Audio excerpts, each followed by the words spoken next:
So there's a little bit about me and about my history of Walt Disney World and just kind of where it lies for me and how much I love it. But today we're going to start at the very beginning and talk about kind of the start of Walt Disney World, what Walt Disney had to do to acquire all the land in Florida, how Florida came about as the next place where a park would go, and basically just talking all about that, which is such an interesting story. It's kind of overlooked because obviously the resort is so massive now, there's so many things to talk about, but actually the very start of it, kind of where they planted the tree to where it's what it's become, is such an interesting story and so fun, and you can still see remnants of it in the parks today, which I absolutely love. I find it so fun and interesting.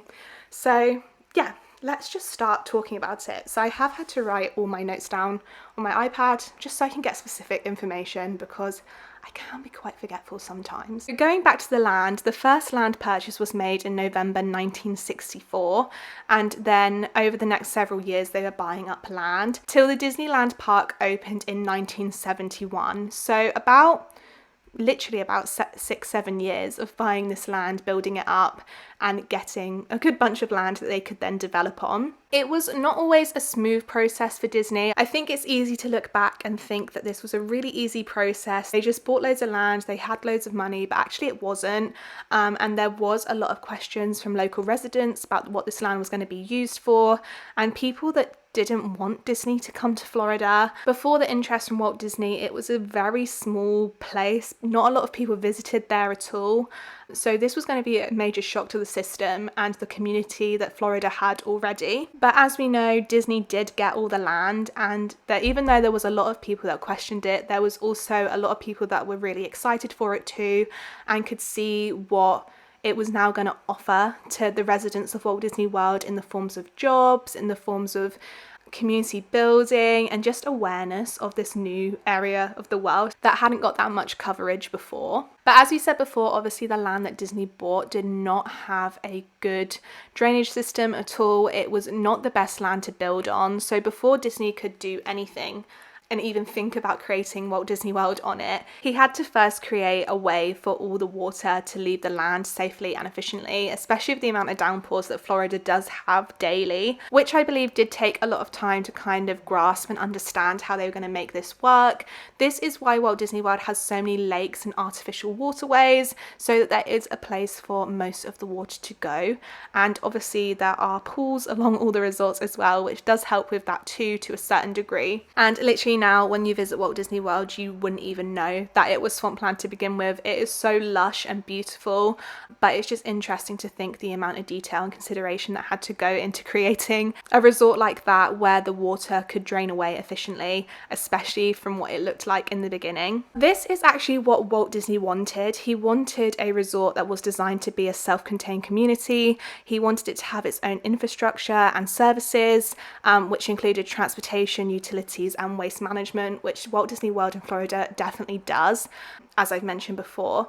But I just find it interesting that this was always Walt Disney's vision and what he wanted. I think he really found that as a problem when he had Disneyland in California. From what I've read and researched, he really started to envy the fact that people would visit Disneyland, but then they would have to go home at the end of the day, normally limiting their trip there, limiting their stay, and also limiting the magic that he had as well. Obviously, Walt Disney could control everything inside the park and the feelings and the vibes that were in there, and made sure that everybody had the best experience that they possibly could. But after leaving them gates at the end of the day, they would have to either drive home or go to their hotel, and you just couldn't control what sort of experience they would have out of that. So over time, Walt found that to be a massive challenge and barrier, and he realized how amazing it would be if he could have his own hotels, his own services, his own shops, where that magic could continue on. And again, you could go for a week, 2 weeks, 3 weeks, and not have to leave the Disney magic if you didn't want to. Something else which I found interesting was that apparently Walt Disney originally wanted to build Disneyland, which is now in California. He actually wanted to build that in Florida to begin with. However, at that time, he found problems with acquiring the necessary land, so he kind of stuck a pin in it and built it in California. But like I said, as time went on, he actually did realize that Even though he loved the California park, there was its own limitations there as well. So once Walt Disney realised he had this problem with Disneyland in California, he had kind of done everything that he could do with it. He started looking for other land across the USA which he could develop onto, create a new set of Disneyland parks, and also just expand what he could offer, as he was really interested in having this more immersive experience. So he looked in several locations on the east coast of the USA, which included places like New Jersey and Virginia, which is crazy to think that Walt Disney World could be in them sorts of areas. It just seems like, I don't know, it was always meant to be in Florida, but obviously there were loads of other places where it could have been. But in the end, Disney ultimately settled for Florida due to its warm climate, relatively low land prices, as well as how accessible the location was via car as well. There is a famous video of Walt Disney talking about the Florida Project, and I think it aired on like national television at the time, but you can see it on YouTube if you want to. Basically where he's just talking about his plans for Walt Disney World, and he mentions the fact that Florida is the perfect place to travel by automobile, which I absolutely love when he mentions that. It really sets the tone for the era that the Walt Disney World company was building Walt Disney World, and is honestly, it makes me smile every single time because it just shows how forward thinking Walt Disney was with the expansion of technology. Obviously it has come on so much since, but he really loved technology and valued it and wanted to use it as much as he could. He wasn't scared by it at all. And yeah, I just always love that little sentence about the automobiles because I just find it so fun. Obviously no one refers to them as automobiles now, but at the time that was like the technical, like futuristic word they were using for it. So I just find it so fun, and I love it every time I watch that clip. So Walt Disney began purchasing land in Florida for the development of Walt Disney World in the early 1960s, and by the end of about several years or so, he actually accumulated around 27,000 acres of land, which the Walt Disney Company now own, and that has since become Walt Disney World.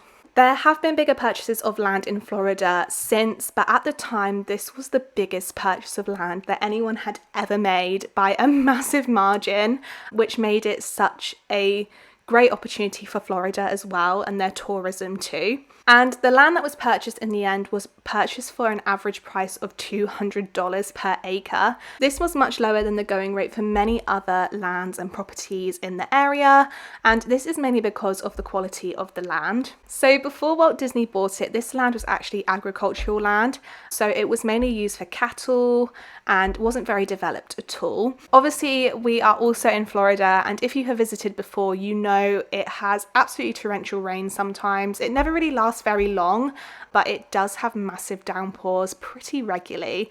And this land was also very well known to flood and created wastelands and swamps across the whole area that Disney bought. And when he was buying it, many people considered that it would be unsuitable to build on just because the land was so damaged and wet and not very nice to walk across. And obviously it also had high water levels and poor drainage, which made the swamps. But Disney, however, didn't listen to what anyone was saying or recommending to him. He saw potential in it and loved the land, loved the location. So he invested in the land. He probably also really loved the price tag on it as well, because not a lot of people wanted it, and decided that this would be the new home for Walt Disney World to be built.